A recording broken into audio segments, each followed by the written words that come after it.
Welcome to the Rude Dog Show. This is Rudy Reyes. Thank you for tuning in. Good afternoon, everybody. And if just in case you didn't find enough Easter eggs, you're not going to find any rotten eggs here on the Rude Dog Show. Good afternoon to everybody. I'm your host, and welcome back to another great week of solid sports talk as only I could bring it. Welcome, and thank you for tuning in. And in case you didn't, you naughty listener, download the free WBLC Sports app from Google or iTunes. And of course, you can always download the version that fits your cellular device. I just said cellular. I just stated myself. You can download it from the front page of TheRudeDogShow.com. But I wanted to thank you in advance for tuning in as well as we discuss a variety of sports activities you may have been watching this past weekend. Welcome in a very familiar voice to the Rude Dog Show, Chris Axmann, Almighty Baller. You can check him out at almightyballer.com. Fantastic website. Everything you need for NBA, Chris Axmann and company certainly can provide that to you. Welcome to the show, Chris. How are you? I'm fantastic. Happy to be back on. It's been a while. Yeah, too long. It's too long. And look, my apologies for that. I can say that right up front. Happy to be here talking NBA with you. So don't worry about it, man. All right. Well, let's do this. Yeah. I'm sorry I can't take any tissue on this side, but I appreciate the sentiment nonetheless. Look, let's start with the NBA. As most of you know, and this is a real sad note here, but I wanted to start with this for a couple of reasons. Isaiah Thomas's sister, China, she was tragically killed in a motor vehicle accident early Saturday morning. She died at the scene of an accident on Interstate 5. She was 22 years old. And I commend Isaiah Thomas, first of all, for even playing. I mean, he could have flown back. Chris, when I look at Isaiah Thomas and the type of news that he was given prior to playing this game later in the afternoon, from your perspective, from all the guys you've spoken to, what has to be the hardest part about not only getting this news, but playing with this news as well? Well, I think actually it hopefully was, a brief 48 minutes of respite. One of the reasons I personally love the game of basketball is because, all the rules of engagement change when you're within the 94 feet of the court on the hardwood. It's all about like getting an orange ball through an orange hoop.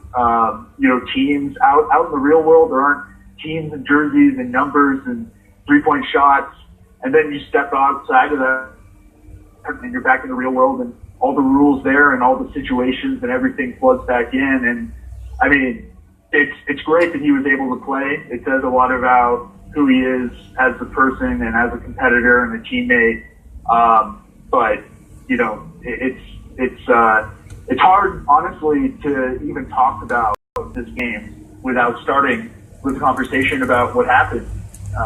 His 22-year-old sister dying in a one-car collision. It's hard to fathom. I couldn't imagine what it'd be like to have to play in your first playoff game as a Celtic. Secondly, being able to play at home where the pressure is on autonomously, and that goes without saying. And then to be able to shift gears the way that he did. I mean, he was absolutely amazing in that game, but I'll be honest with you, when you look at the tragedy that lay before him, he was able to really put that aside for at least the game. I'm sure it was on his mind every single second of every minute of every footstep he had taken on that court. I know I would be in the same position. But he scored 33 points in a losing effort against the Bulls. I mean, he was named NBA All-Star for the second consecutive season, averaging almost 29 points, 5.8 assists, leading the Celtics to the top seed in the Eastern Conference. But the saddest note of all here is that his sister was not wearing her seatbelt. And I know we can get into sidebar conversations about what happens when you don't wear your seatbelt, but clearly and tragically, this could have saved her life. But let's talk about the Bulls. They were a no bullish team. Were they bullish? Maybe. You had players like Butler, and as you can imagine, he played an immense amount of minutes, 41 in fact, 30 points. He went 9 for 19, 5 from the three-point line with 9 rebounds. He's been the machine for the Chicago Bulls. When you look at Butler, when you look at what he's done all season long, does this surprise you at all in regards to his play? I mean, not really. I think everyone knew going into is that Jimmy Butler was going to be the most talented player on the court whenever he was on the court. I mean, as great as Isaiah Thomas is, Jimmy Butler is every bit the scorer.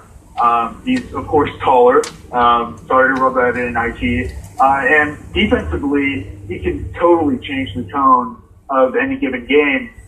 And, on top of that, those 9 rebounds, I mean, it really, when you look at the Bulls' strategy for this game, it totally revolved around taking advantage of the Celtics' weakness on the inside and their inability to rebound offensively, defensively, just rebound at all.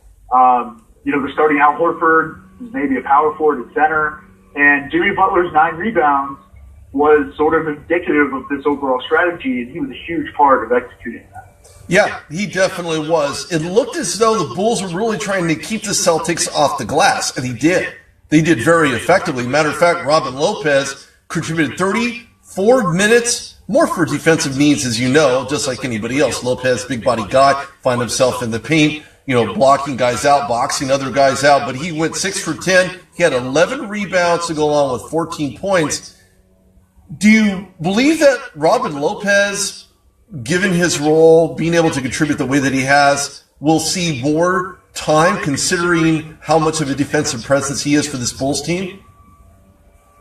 Yeah, I mean, I would hope so. I think that he's a real problem for the Celtics. I don't think that there's a natural answer for them on the roster, especially with Amir Johnson and all of his injuries. He's sort of at a point in his career where, he can't get any more than 6 inches off the ground. So, I mean, we saw a couple of crucial possessions where Robin Lopez boxed out Al Horford, and then it was a question of, okay, we've got Rajon Rondo, who may not exactly be in his prime, but one of the best rebounding point guards of the last, honestly, NBA history.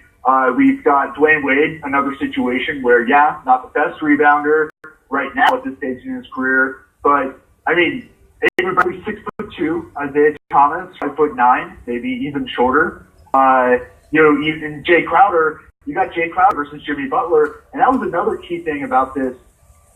I couldn't help but notice, and this is sort of how I feel every time the Celtics square off against the Bulls. It's so noticeable how much better Jimmy Butler is, and you got to think that Danny sitting up there, it's just got to be slapping himself, oh man, why can that work? Because Jimmy Butler is a fantastic player, and he would totally change what the Celtics do on both sides of the court.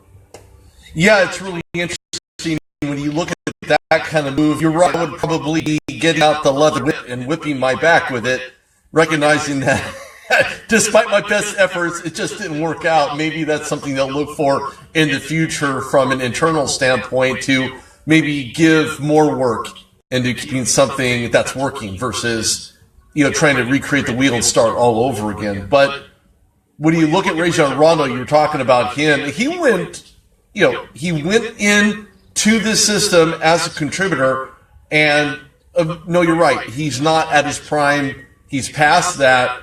But you could probably argue that he's never been that great from three-point. He went 0 for 3 yesterday, 6 for 15 in 27 minutes. However, he did have 7 rebounds. So again, this team is about the rebounds, about getting the rebounds, using those at the other end of the court to score. That seemingly was a difference maker. When you look at Rondo and you look at the role that he has on this team, he seems to have accepted it, at least at this point. Do you foresee him doing the very same thing moving forward as the playoffs continue?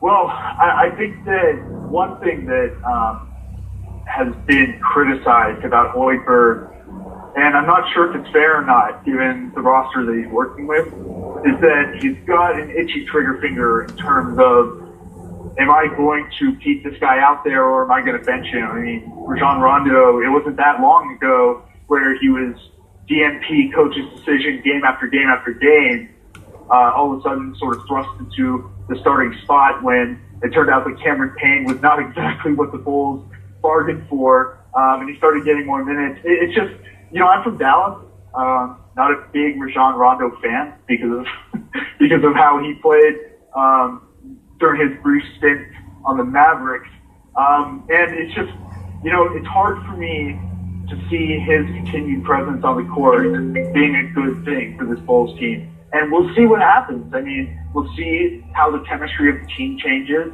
If Hoiberg were to decide, okay, there's not enough shooting here, we need to go with a different option at the point guard, you would hope that he would take that in stride, be a good vet, you know, not go into a post-game press conference and throw shade at the coach, undermine the team. But it's Rajon Rondo, you know, I mean, he's liable to fly off the handle. You know, some players do. You have your LeBron James looking for fouls. You have your guys on any given NBA team who's going to be out there saying, well, that was a foul, you know, pleading his case to the ref, but their judgment is relatively final on that given call. So the more you argue with that guy and you're going to continue it down the stretch, eventually he'll end up teeing you up.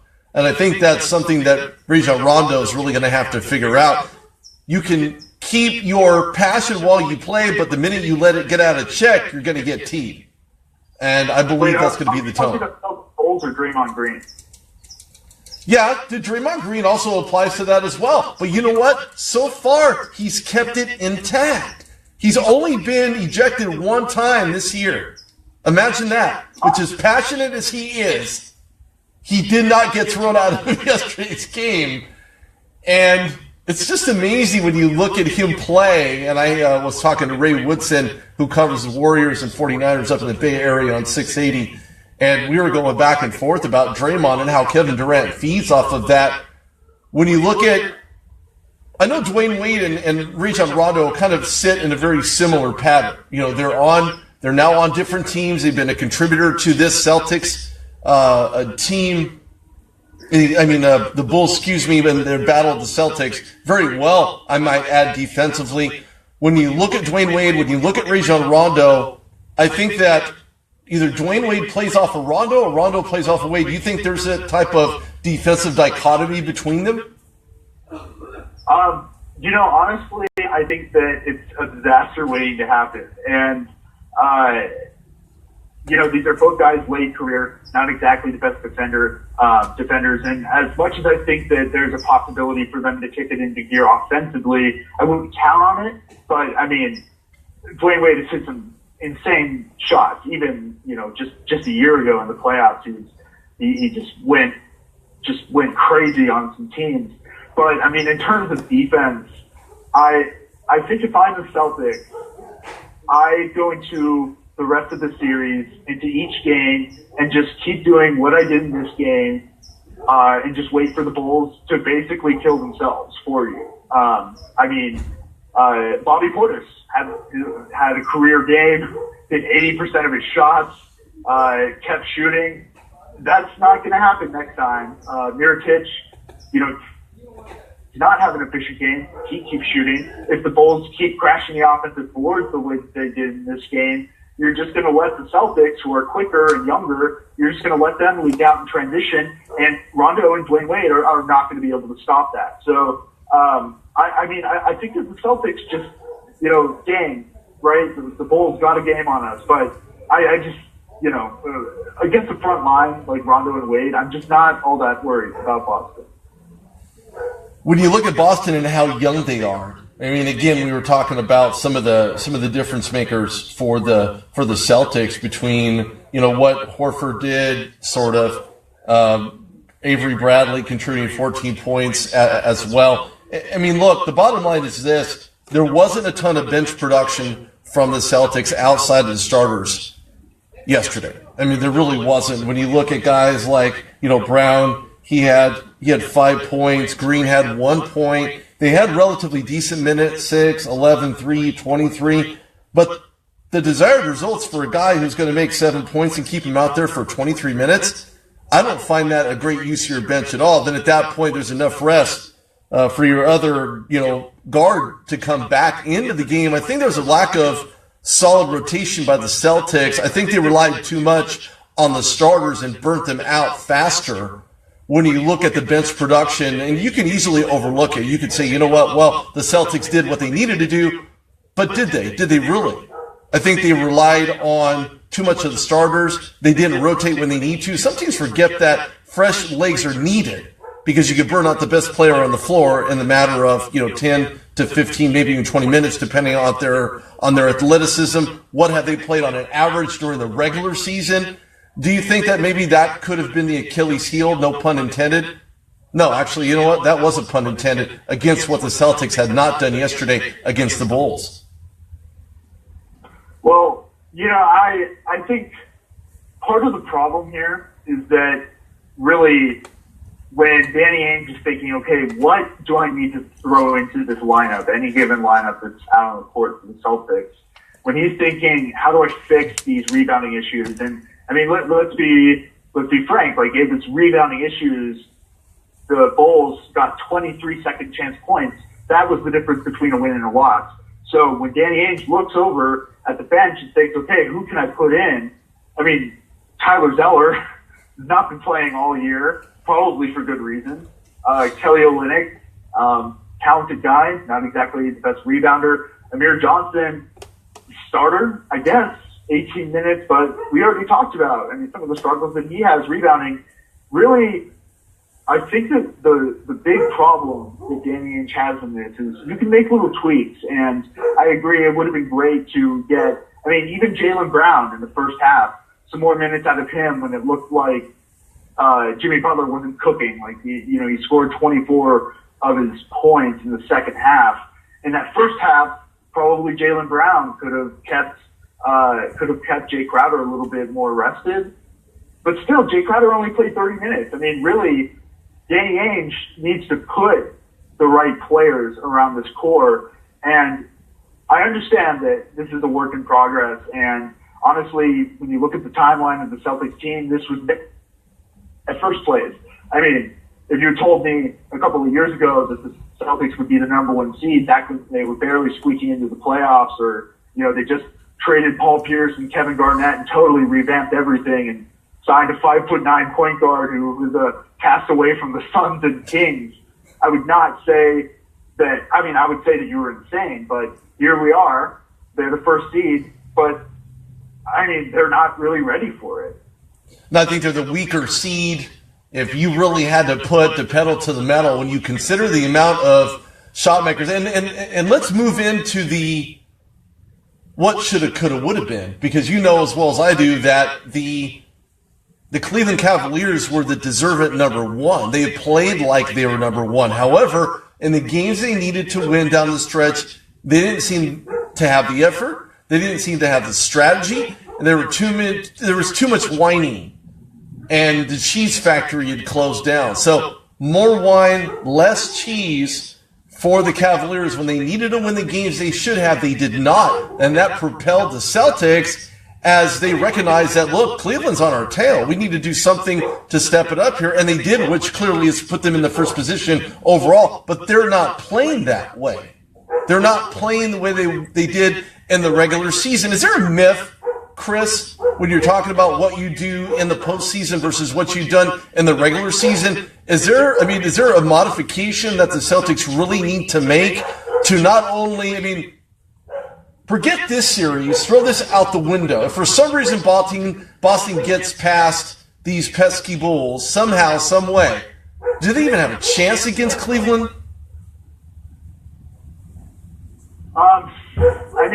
You've always got a chance. You just have to hit your shots. But, really, this team is not well constructed to deal with the Cleveland Cavaliers. Now, that being said, it's not easy. The Cavaliers are world champions. It's not easy constructing a team to beat the Cleveland Cavaliers. But you go back to the same roster deficiencies that I was just talking about, they did go to their bench a lot because, hey, their first wing off the bench, he's a rookie. He's super raw rookie at that. That's sort of a problem. Marcus Smart, I can't wait till his game rounds into form. I mean, we were talking about Draymond Green earlier. Marcus Smart has got that motor. He's got that drive to win, but he's an awful shooter. Once he gets that down, and I think he will, he'll be an awesome player to bring off the bench, maybe even a starter. Kelly Olynyk, maybe a good, fourth, fifth big, but when you think about a guy who you want to step up and play next to guys like Al Horford, you want, of course you're not going to bring DeAndre Jordan or Rudy Gobert off the bench, but how about on the Spurs? What's his name? The new signing. I'm looking it up real quick, but a guy like crap, I can't find it. But anyways, you just look out there on the free agency market. You think of all the things that could have been. Hey, I just remembered Dwayne Dedmon is the guy on the Spurs. You look at guys like that, right, who would make all the difference for the Celtics team, and they're the guys who just aren't there. So, you didn't make a move for Jimmy Butler. You didn't make a move for a true big to put next to Al Horford. So maybe Al Horford can slide to the 4 instead of playing the center. Maybe even you go big and try to make a move for DeMarcus Cousins. All news out of the Celtics said that they were just entirely not interested. But, I just don't think that they have the pieces. And if they did, Brad Stevens, great coach, but, it is what it is. Well, they are who we thought they were. I hate to take that from Dennis Green, but it's true. Celtics are not going to be the strongest component to take on the Cavaliers if they happen to get to the next round. Right now, they're 0-1. When you talk about what the Bulls did on the other side of the hardwood, they rotated early and often. You were talking about Mirotic, and he was a starter in favor of Portis, who untimely had taken it the rest of the way. 29 minutes, he went 8 for 10 from the field, 3 for 4 from the three-point line, rebounded incredibly 9 times, and second on the team against the Celtics. Is this a guy that you foresee the Bulls starting moving forward, or do you think that Mirotic is the guy? Well, that's an interesting question, right? If Mirotic keeps shooting the way he did, you gotta ask questions. I think you got to stick with Mirotic. That's the move that I would make. And that's what I assume is going to happen. But like I said, I think that Hoiberg is more than willing to make an adjustment to the lineups if he needs to. And he'll probably have a quick hook on Mirotic if he doesn't step up and produce. And really, they need that shot creation so badly. They need someone to spread the floor so these ball-dominant guards can get into the paint. And if Bobby Portis can do that, then that's awesome. That's what everyone hopes going into his rookie year, is that he's a guy who can play inside and out, grab rebounds, shoot the outside shot. And he's looked like that sometimes. He certainly looked like that in their first game.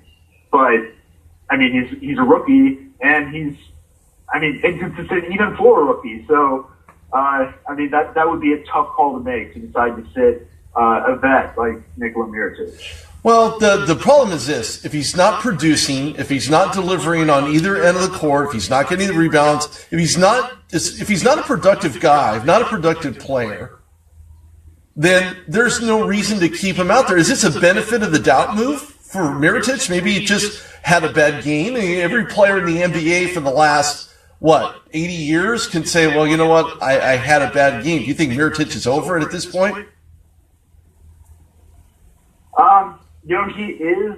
He will go hot and cold over long periods of time. That's definitely something he's prone to doing. But it's almost I would think it's almost like a strategy thing where, part of the reason why Bobby Portis was able to keep getting off those dagger threes is because he just wasn't all that compelling of a defensive problem. The Celtics defense, it's like you're not going to sprint out there to the three-point line to contest the Bobby Portis three in the same way that you would if it's JJ Redick out there shooting the three. So, or Nikola Mirotic, which is the point I'm making, right? Which is if Nikola Mirotic is out there, you at least are going to be scared that he's going to start getting hot from three. I think that probably Brad Stevens and the defensive core of the Celtics are probably going to be a little too smart to overreact to the fact that Bobby Portis came out and had a hot night. Well, again, we're going to find out. I'm more than confident. I'll agree with you. They're going to stick with Mirotic. We're going to see what he can do. I want to see what he does in this next game against the Celtics. Why? Because I want to see how consistent he can become early on without having to worry about, well, am I going to stay out here? Is the coach going to pull me if I'm not producing? And the answer to that is yes, is whatever it takes to win as a team overrides your thought of, well, maybe I should stay out here on the floor. And if I'm out here for a while, maybe be more of a defensive presence, which he's been known to be. Perhaps he'll stay out there and the coach will continue to stick with him in favor of Portis. I don't know. That's going to be very interesting. Yeah, no, it's not an easy call to make. And I mean, as much as I think the national media has been hard on Hoiberg, deservedly so, probably, but, he's got his shortcomings as a coach, but I mean, he's not an idiot, right? I mean, he's being paid millions of dollars to coach an NBA team. He's doing something right. And decisions like that, decisions like, do I go with the hot hand or do I go with the trusted vet? Do I go with the young upstart rookie? Do I decide to keep two guys like Dwayne Wade and Rondo on the court together? It's not an easy decision to make. And when you're in a position like Hoiberg where your team has underperformed the fans' expectations, I mean, I think that everyone outside of Chicago probably thought this team was going to struggle to get anywhere. I mean, I personally am a little surprised they made it to the playoffs. You and me both. I'm sorry? You and me both. Yeah, right. I mean, inside of Chicago, everyone thought this team was like, oh man, we got Dwayne Wade, Rajon Rondo, we got this new big three. Hardly. And now every time that Hoiberg has to make a hard decision, when it goes wrong, well, he made the wrong decision, right? And, it's like they say about coaching, every decision is 51%, 49%, it wouldn't be a decision unless it was a decision. And he's going to get second guessed by his team and by the fans and by the media. And, I mean, it's fair and it's not fair. Well, what's more fair is if they win, because in any given sport, I don't care what you're playing, winning cures all ailments. It does. I don't care if it's the NBA, NFL, NHL. It makes no difference whatsoever because now you have Hoiberg making the decisions that may or may not work. It's almost like a trial by fire. Wouldn't you think that he'd have figured this out early on in the season to now all of a sudden thinking, well, am I making the wrong decision? Well, you've been doing this the entire regular season. What's so different now? You have to ask yourself that question.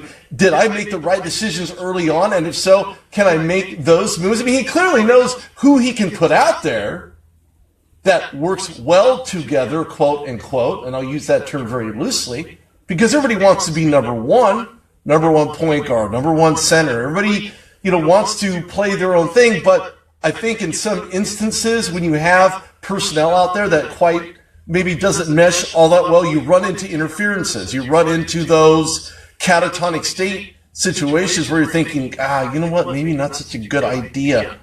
Got to go to a break, but what are your thoughts on that? And do you think Hoiberg can make this work moving forward by helping them play as a unit and continue that kind of philosophy, or do you think that they're doomed to fail?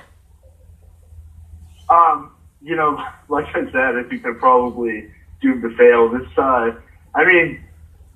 I think this all stems back to management, right? I mean, you look at guard packs, they've got pretty much total impunity. And, we're in this capitalist system where meritocracy seems to be the way to go. And he does not have the job because of merit. He would have been fired. Don Foreman and John Paxson, right? Both of the guys who are running the Bulls front office. So, they're in tight with ownership. They're not going anywhere. And they're going to make hires like Hoiberg, and Hoiberg is, not going to get fired because they're guys. It's all kind of incestuous, and that's what I think we've gotten to expect from the Bulls organization. It's too bad. They're a huge market team, storied franchise, but, long story short, no. I don't see the Bulls being able to, basically get lucky again.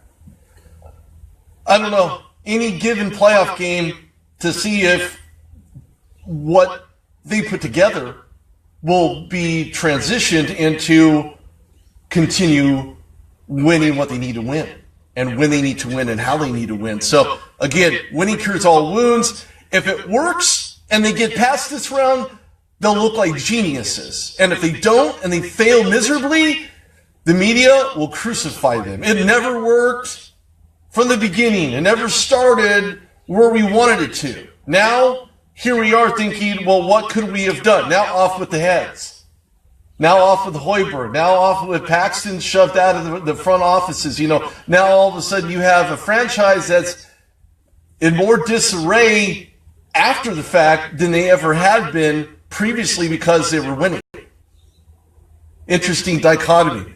Anyway, Chris Axmann joins me on the other half of the break. We're going to kind of switch and transition over from the Eastern to the Western Conference, talking about that game. And I say that game, I use that. Gosh, that game was ugly from the beginning in the first half between the Houston Rockets and Oklahoma Thunder. Oof, gosh. Anyway, we'll talk about that. Welcome back to the Rude Dog Show. We'll be here in 3 minutes.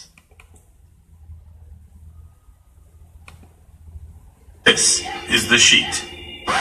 Gets me all revved up. My face is now red. My ears are just freaking boiling. He's so wrong. He's so wrong. This guy hates it. Yeah, he had 51 touchdowns, 4,900 total yards. I know y'all like that, but I got to run. And only in Alabama that could happen, I have to say. They're so good, man. They would win the Big Ten if they were in the Big Ten. They could be doing something vision-based in front of you and reach down and grab a handful of insane goodness. Give it to him. Kudos. I'm clapping like a golfer. Very good, Johnny. I'm proud of you. Wow, you guys agree on something again? I'm very impressed. Have you ever had a bad week? You walk outside, step in a boat, right when you walk outside, or you stand on the curb and somebody drives by and splashes water upon you, or it's just raining on you, not anyone else. I will tell you, before you go any further, I cannot hear Chad when he speaks. Good. Here, listen to the sheet, man. I don't really know what we're doing. Every Saturday morning, 8 to 10 a.m. right here on WBLZ Sports. Whether it be your industrial, commercial, or residential needs, Gen Service is the electrical contractor for you.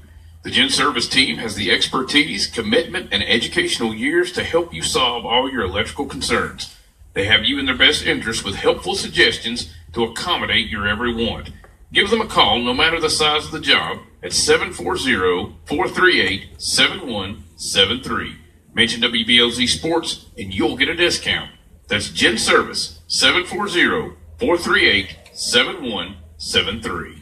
Hey everybody, this is Robin Vandenberg from Bump and Run and Sports and Shiz, and you're listening to WBLZ Sports, where we've got balls. Can we just get a made-up play call from you with Ben Roethlisberger going to Antonio Brown for a touchdown and taking it in for a score? All right, Ben, no huddle. Looks left, looks right, communicates, steps back into the shotgun. D'Angelo to his right. Here's the snap. He's back. He looks straight over the middle. There goes Antonio Brown. He's loose, and he is going. Kevin Green to Steel Nation Live. Kevin, great to have you on our show.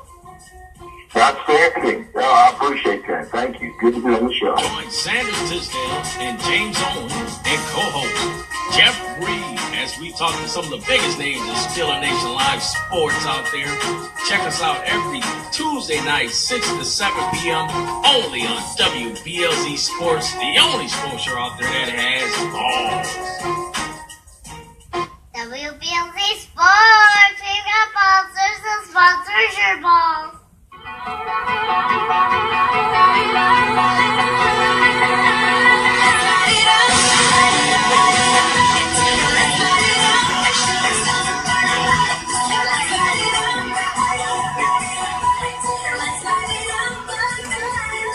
Welcome back to the Rude Dog Show. This is Rudy Reyes on WBLZSports.com. You should download the app. It's strong advisement. Download the app. It's on TheRudeDogShow.com. You can go to Google or iTunes, download the app. It is free. Welcome back to the other half of the show. This is Rudy Reyes and my special guest, Chris Axmann, almightyballer.com. Man, go check this stuff out. This guy and his fellow staffers do a great job of covering everything in NBA. Emphatic word, everything. I like that. What do you think, Chris? Oh, I don't disagree. Somehow I didn't think you would. Oddly enough. Anyway, welcome back to the other half of the show. We have T-minus 30 minutes left for the show. Last night, and I noticed this, it was very sloppy.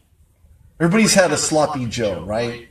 It's sloppy. You take one bite and the rest falls on the plate. Well, that's what the Rockets looked like against the Thunder yesterday, and vice versa. This was a 1-point back-and-forth game for the first quarter play with nobody making threes.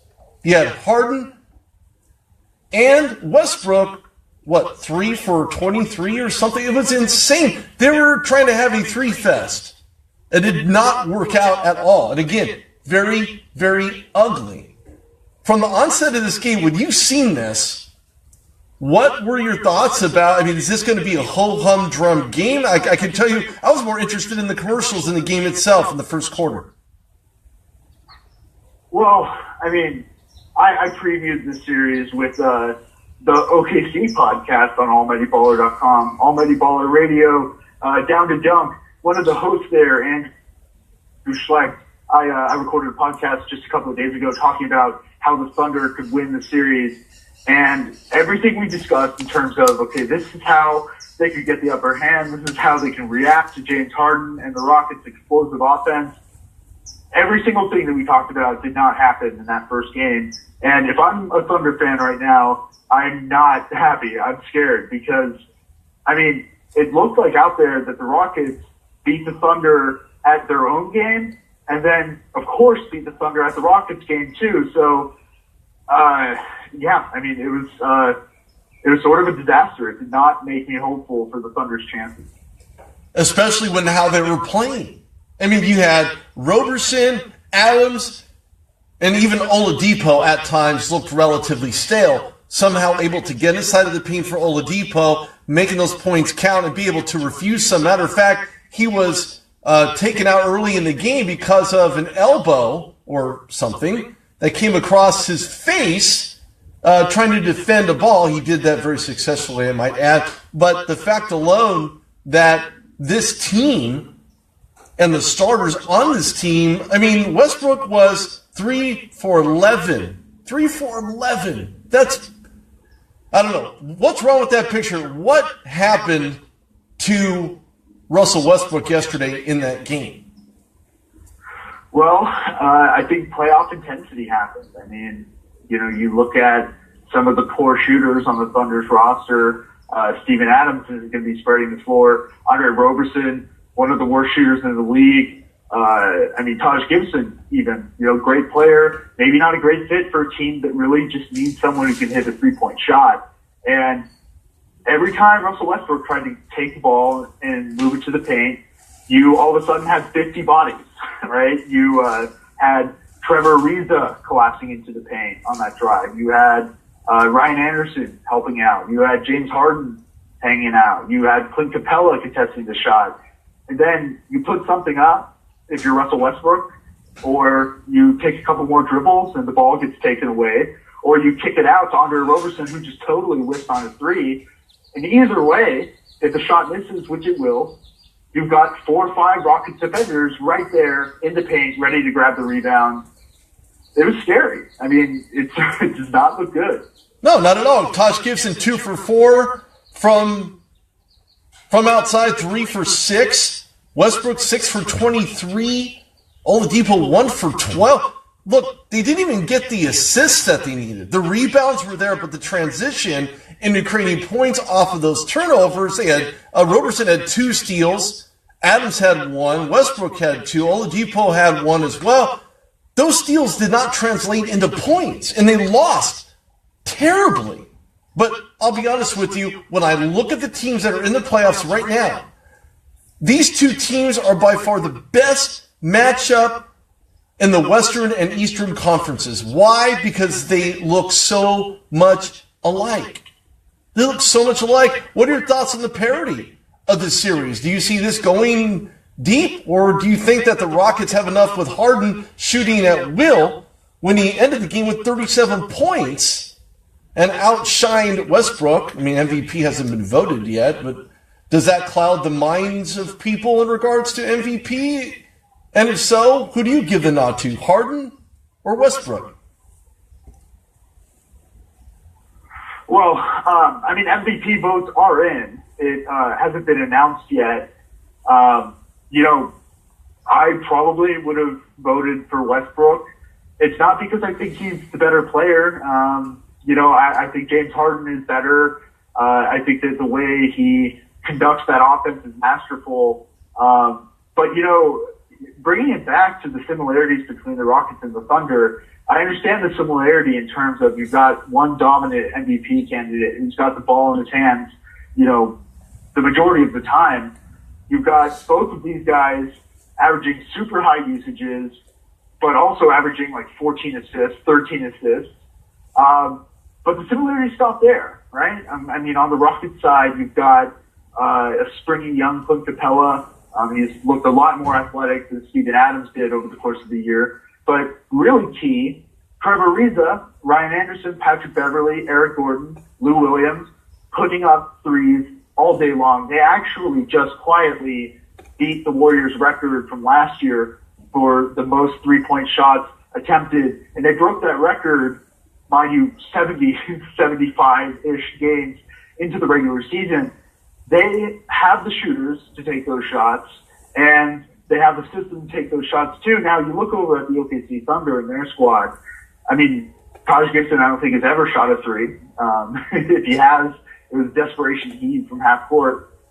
Same with Cantor, same with Steven Adams. Andre Roberson, we all know how he struggles to shoot. And Oladipo, he shot well this year, but he's historically not been the best three-point shooter. And then you get to Russell Westbrook. I mean, the difference between James Harden and Russell Westbrook, maybe at the end of the day, I mean, there's a lot of differences, but one of the ones that stand out to me is, again, just a lack of shooting. And I think that makes all the difference in the modern NBA. So I see the similarities you're talking about, but I think that shooting is so important that basically the Rockets, in terms of talent, you've got to just give them a huge boost, you know, from maybe like a B to an A plus because they have that shooting component.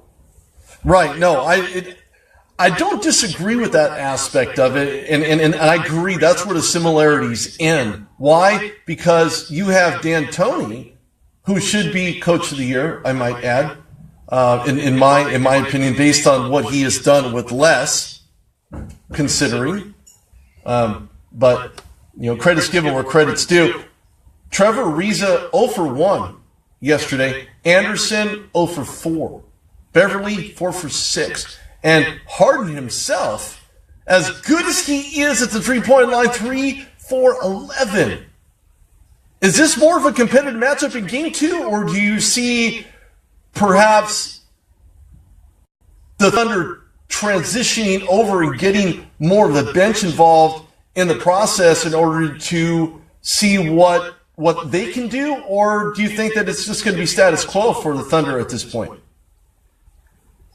I mean, I don't know about you, but I didn't see anything that is convincing to me in terms of the Rockets letting up and the Thunder turning things around. I mean, it's not, I'll tell you now, it's probably not going to look as bad as it did yesterday, but I can't imagine it would look all that much better either. I mean, I think that especially because, like I said earlier, the Thunder lost at not only the Rockets game. The Rockets are always going to come out. They're always going to shoot better than the Thunder. It's just a fact of life. But, you know, you can win the game on the board, sort of like what the Bulls did. You can really lock things down on defense. You can contest well out of the three-point line, stop drives.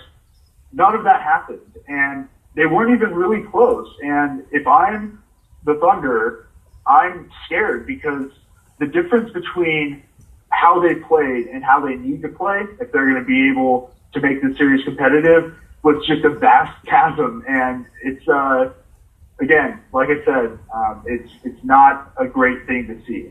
No, not at all. Look, when you talk about the Rockets, they had basically very similar types of output other than the one component, and that's Hilario. Hilario, 15 points with 19 minutes. Gordon, 29 with 8, 26 and 11 for Williams. So you look at the depth of the bench for the Houston Rockets, looks, at least in the regular season, it looked relatively similar, but here you flip the coin. Here we are in postseason play, and the Rockets seem to have a deeper bench. It just appears that way only because they're able to make the shots that they need between Hilario, Gordon, Williams, maybe even Harrell getting 1 point, but still, you have people that are contributing and able to contribute from the bench, whereas, Houston's bench, the Thunder's bench not doing basically anything. Yeah, the starter's not really doing much of anything either. It's not great. And for all the questions around, even a guy like Lou Williams, people were pretty quick to mention that he's really struggled in the playoffs. I think part of that, and, I don't think that all of his playoff struggles are just going to disappear, but you have to think that a lot of that has to do with the fact that you really didn't have a great pick and roll partner for him to play off of, and that's how you get that little bit of separation. I mean, Steve Nash wouldn't have been Steve Nash without Amare, and Amare wouldn't have been Amare without Steve Nash. And as good as Clint Capella is, I can only imagine if they had, DeAndre Jordan or, Rudy Gobert even this year has finished super well. You need that guy next to you to be able to finish. And Nene, he's not the most explosive guy in the NBA right now, but he's a vet and he's got great hands and he makes it work. So, up and down the roster, really, you can't like this matchup. And like I said, there were some things that the Thunder could have done to compensate for it. I was thinking that they would need to stick to certain lineups and not go to their bench, specifically for the reason that you just talked about. I think that, they have some guys on the bench who are maybe talented, guys like Cantor, but I'm not sure if you saw the video capture of Billy Donovan, but James Harden put Cantor in the spin cycle, and Cantor just looked totally lost, and the camera shot over to Billy Donovan, and you can see how things work. Yeah, that's the bottom line. There's guys on the Thunder bench who you just can't be playing in the series. And if the guys who can get minutes aren't performing up to snuff, if they're not staying on a string, if they're not responding well enough to this elite Houston offense, then I don't see how they can get it done. No. I don't either. Oklahoma, for field goal, 37%. Houston, almost 50%. So that tells you that the depth of the Houston Rockets is not only in the starters, but the bench. And whether or not the Thunder can figure it out is another story. And we were talking about relying on one individual player, and in all fairness, it's like you're one player, you're trying to win it yourself. Well, you can't. You cannot. Oklahoma City Thunder are the weakest Western Conference link in the entire playoff system right now, right this very minute. And I know you're thinking the Trailblazers, why are they even here? Well, they're scrappier. That's why they're here. That's exactly why they're here. When we switch gears, when we talk about Golden State and what they did, I'm not going to say what they did to, but what they allowed themselves to get into was a shootout. Early on, it was a shootout. It was tied. There were multiple lead changes. But when you look at this Warriors team with the addition of Kevin Durant, again, deferring my conversation with Ray Woodson of 680 when we were talking about how good this team has been playing with the addition of Kevin Durant in the offseason, clearly left the Thunder, well, let's just say Thunderless when they're relying on one player to run their offense, whereas the Golden State Warriors, along with guys like Iguodala, Even Draymond with the starting role there. We were talking about him on the onset of the show. This is Rudy Reyes on the Rude Dog Show, WBLZSports.com. We have Chris Axmann on AlmightyBaller.com. But when you look at the Golden State Warriors, they're deep. They're very, very deep. Doesn't surprise me, and wouldn't surprise me overall if you want to go there, to really beat the Schnikes out of the Trailblazers. And as I had said on social media, I said if they don't figure it out, it's going to be RIP City, all right, all the way back to Portland.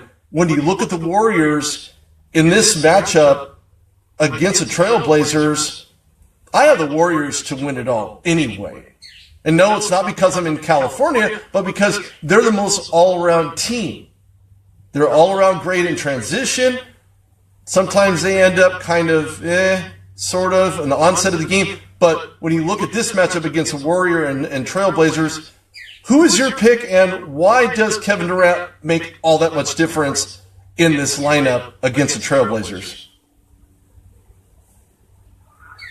Well, I think that, honestly, last year they got, really close to winning a championship. And, of course, they had Harrison Barnes, but, now they have Matt Barnes, so they have another Barnes. But, we've already seen this team be the most dominant regular season team and a presumed NBA championship team without Kevin Durant. And then you add Kevin Durant to it, and you fill just a bunch of weaknesses that, pretty much the only weaknesses that they had left.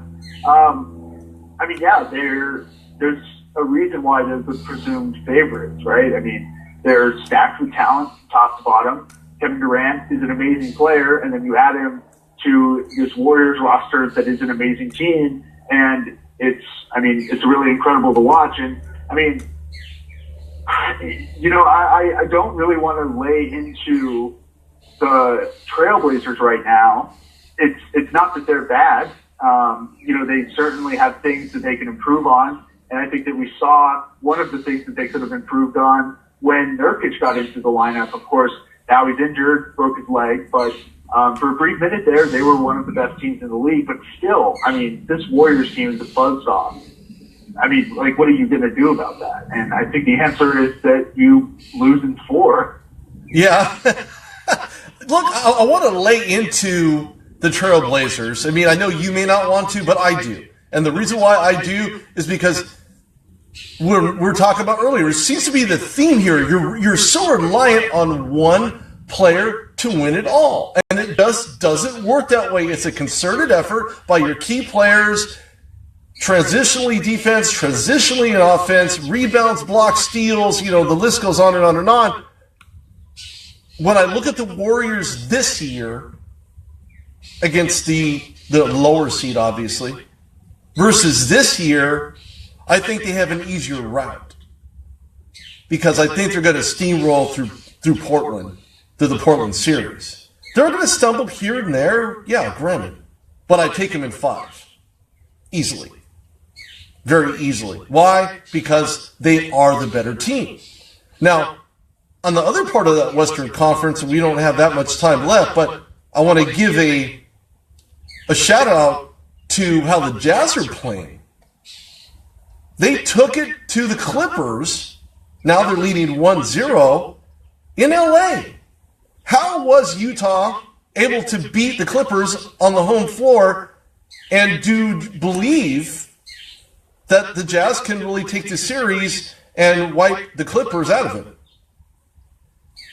I just talked about this on my podcast, on my show, Almighty Ball and NBA show. When you think about the Jazz Clippers series, it's another one of those series that the Clippers are in where you're probably not going to get beat. This team, the Utah Jazz, is basically neutered without arguably their best player. Depending on how you want to look at it, I would probably say Rudy Gobert is the best player, but I understand the argument for Gordon Hayward. So you lose your best player, your defensive anchor. You are supposed to just, lay down and die. But then you remember, oh, wait a minute, this is the LA Clippers.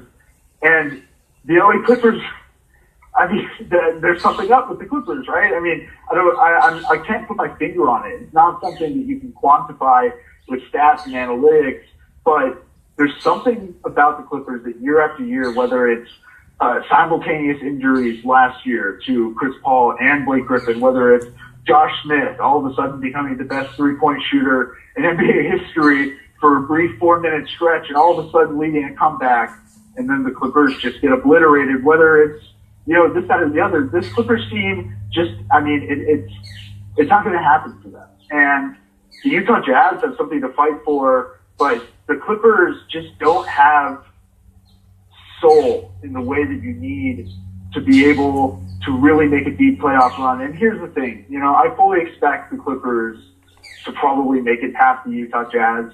I wouldn't be surprised if they folded, but the Rudy Gobert thing is just a huge blow. And I think ultimately the Clippers are going to win because of talent, but that's the thing. They're going to win because of talent and not because of hard, you know, hustle. They're not going to play harder than the Jazz. I think we saw that just the other night.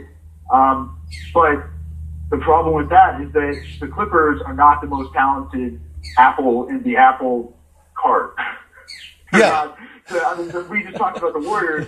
The Warriors, if it's going to be talent versus talent, the Warriors are going to blow them off the court every time. So I think we've seen the best that we're going to see out of this Clippers team. And bottom line, and not only was it not good enough to win the championship, they didn't even make it to the Western Conference Finals.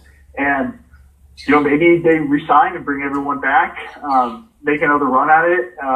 You know, I hope for Clippers fans that things change. I don't expect them to, until there's a bit of a shakeup one way or the other. And, you know, it'll be interesting to watch. I think the LA Clippers are missing the passion.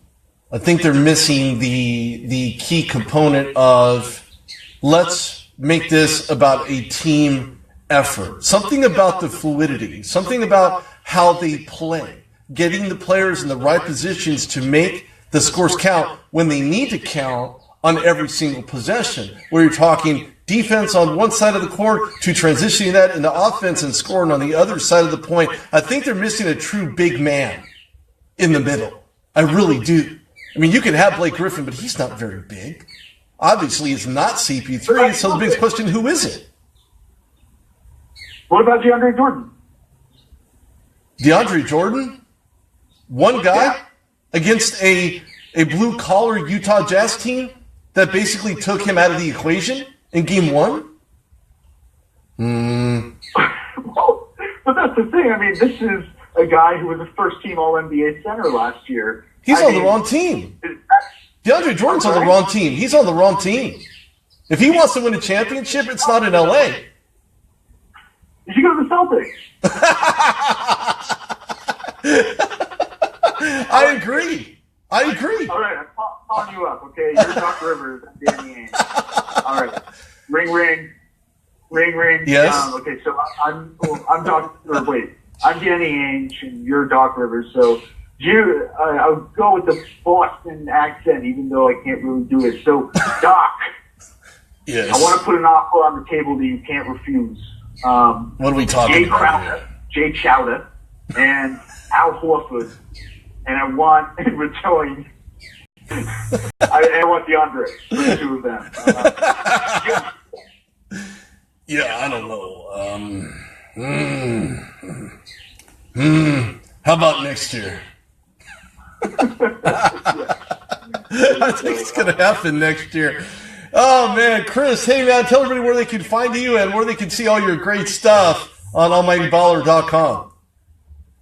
Well, you nailed it right there. Almightyballer.com is a place to be for NBA radio and podcasts. We're launching a station, too, the first sports station on Dash Radio. So go download the Dash Radio app and keep an eye out for Almighty Baller Radio coming soon. If you want to listen to me specifically, Chris Axmann, follow at Almighty Ballin on Twitter, and go ahead and listen to Almighty Ballin NBA Show, the flagship and first show on the Almighty Baller Radio Network. So thanks for having me on, man, and thanks for letting me do a little plug there. Oh, yeah. Listeners, not a problem. Go check it out. You won't regret it. Sounds good. Appreciate it. Hey, thanks, Chris. We'll talk offline, man. Yeah. You take care. Thanks for coming on. Yeah, 100%. Thanks, guys. Ladies and gentlemen, this is Rudy Reyes on The Rude Dog Show at WBLZSports.com. This will be posted on TheRudeDogShow.com shortly. Go throw a follow to Chris Axmann at Almighty Baller. And I will see you tomorrow. This is Rudy Reyes on The Rude Dog Show on WBLZSports.com.